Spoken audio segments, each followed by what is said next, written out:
I'm here to welcome the conclusion of this fantastic SUAS project. I had the privilege to visit Kilmashogue August of last year. It was great to just see the engagement of the farmers there and that collaboration between farmers, between ecologists, scientists, and it really showcases how these locally led grass-based roots approach work so well. And I think it's a shining example of how well it has worked, and we have many other examples across the country. We're a really standout country for these EIP projects.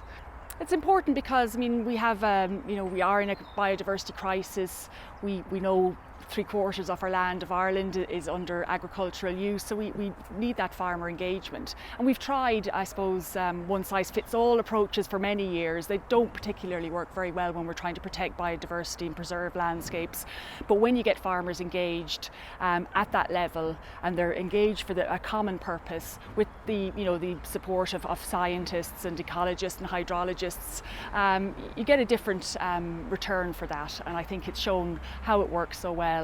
And how effective it is at preserving landscapes. I think it was a great success, and I think you can see the numbers of people here today who are here to hear about it, to learn about it, and you will also find that people from other countries across Europe want to learn about it, because we are a standout in Ireland in delivering these EIP projects. They work particularly well here, whether it's our great Irish charm, whether it's our wonderful farming communities who engage with it, but certainly they've been shown to be really successful, and thank you to everyone who's been involved. And of course now we've used the information from SUAS and other EIP projects to upscale our ambitions, certainly in our new CAP strategic plan, and I think this is the sign of great things to come.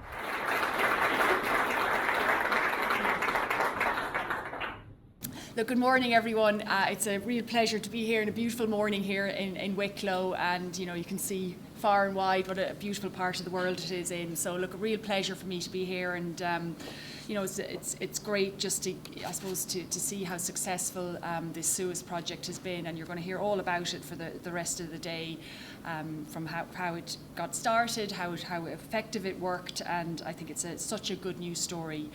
I certainly look forward to hearing the outcomes of the learnings from SUAS, and I had the privilege of visiting Kilmashogue farm, the farm of Richard and Cormac Ryan in August 2021, and it was a beautiful sunny day that day as well, but it was really gave me a sense of, I suppose, the strength there across the board, the community feel, the engagement of the farmers, and we heard from Declan that day. We heard from Dr. Helen Sheridan from UCD. We also heard from Faith Wilson, who's the project ecologist, and others. And it was a really, really great day, and great to hear from the farmers too. So, and I know many of you were on a field trip yesterday as well, and indeed I believe the weather was nice too. So you got a real feel of how it works and how successful it's been.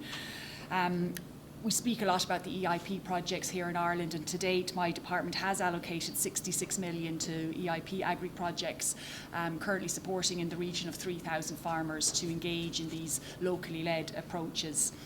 There are over 50 EIP projects countrywide, which continue to showcase the success of targeted approaches, of that locally led approach, and to blending agricultural activities with biodiversity, with habitat management, and the important role that plays in supporting vibrant rural communities. I think whether it's the collaboration among communities, whether it's the collaboration across government departments and government agencies, and indeed, of course, the farmers on the ground who are crucial to the success of these projects.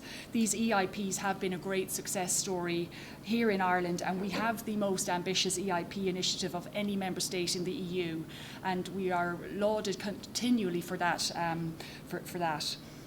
We saw really, I suppose, over the last number of decades that there was a need to deliver schemes on the ground in a better way. And certainly the EIP projects, and certainly we can see through SUAS that works really well in delivering.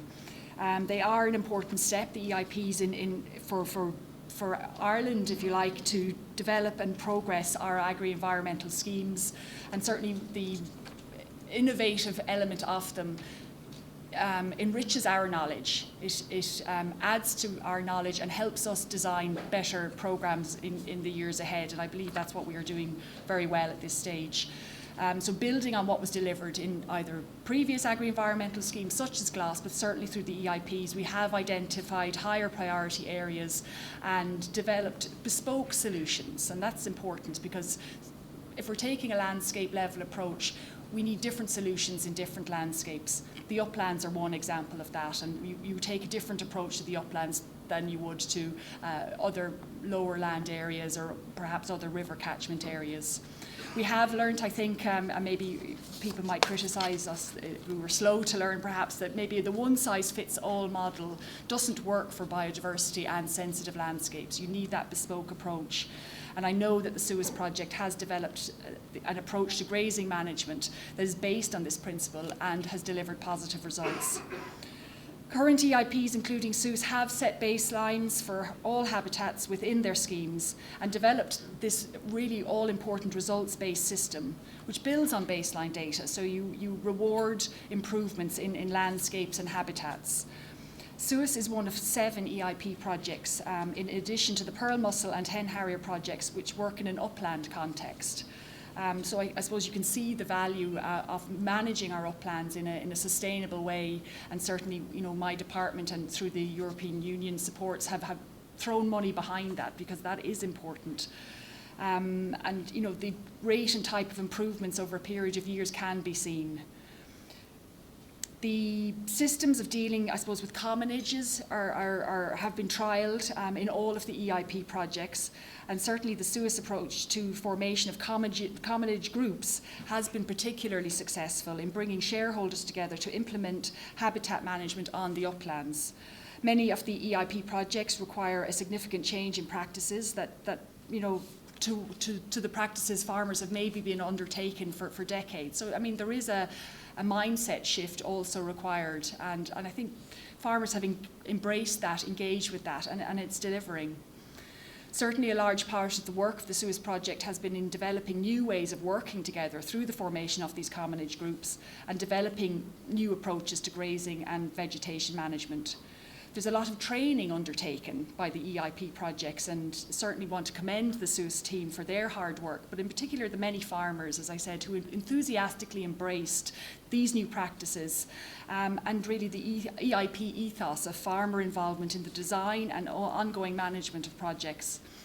Certainly, given the success of the EIP projects to date, I'm delighted that we will be launching a call for proposals for new EIPs in 2023 under the next CAP strategic plan.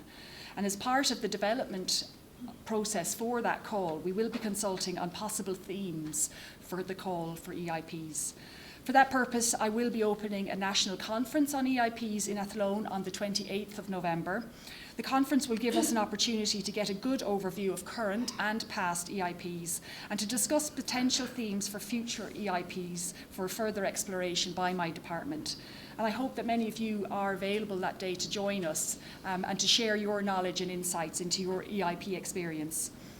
It is the locally led aspect, really, of the EIPs that has been key to its success. And I suppose, as I've said, my department is pleased to build on the learnings from projects such as SUAS and others in designing new schemes to optimise results both at farm and landscape level. We have huge ambitions for what agri-environmental schemes can achieve. And we need to, I suppose, scale up what we learn. We need to scale up the practices from the very best of our EIPs and roll those models out to far greater numbers of farmers. We're looking at in the region of maybe 2,500 to 3,000 farmers currently in the EIPs. We're looking to scaling this up in our next Common Agricultural Policy, the cooperation projects to 20,000 farmers. That's a massive scale up, and thanks, in no small part to the work and effort and commitment from the farmers on the ground and everyone involved in the EIP projects. This idea has been central to the design of our new acres schemes, and certainly we are at a stage where we're on the cusp of rolling it out. We're still not, I suppose there will be teething problems. I think there's always going to be some sort of teething problems with any new scheme, but I think working together we can deal with those. And I think in the years ahead we are going to see significant improvements at a landscape level in our habitats, across the country, and I think that is to be welcomed. So I certainly look forward to the continuation of the success of SUAS practices and approaches in the next Acres Cooperation Project, and I hope that many of the farmers here, and indeed maybe not here, will join Acres and will continue with the invaluable work on the ground. So look, finally, just to thank you very much for the kind welcome. There's a lot of familiar faces here in the audience. Unfortunately, I can't stay for the rest of the proceedings, but I think the lineup looks really exciting. I think, listen, have a chat over coffee. There's plenty of wonderful information in this room and knowledge, and suck it up as best you can. But listen, thank you so much. I hope you really enjoy your day.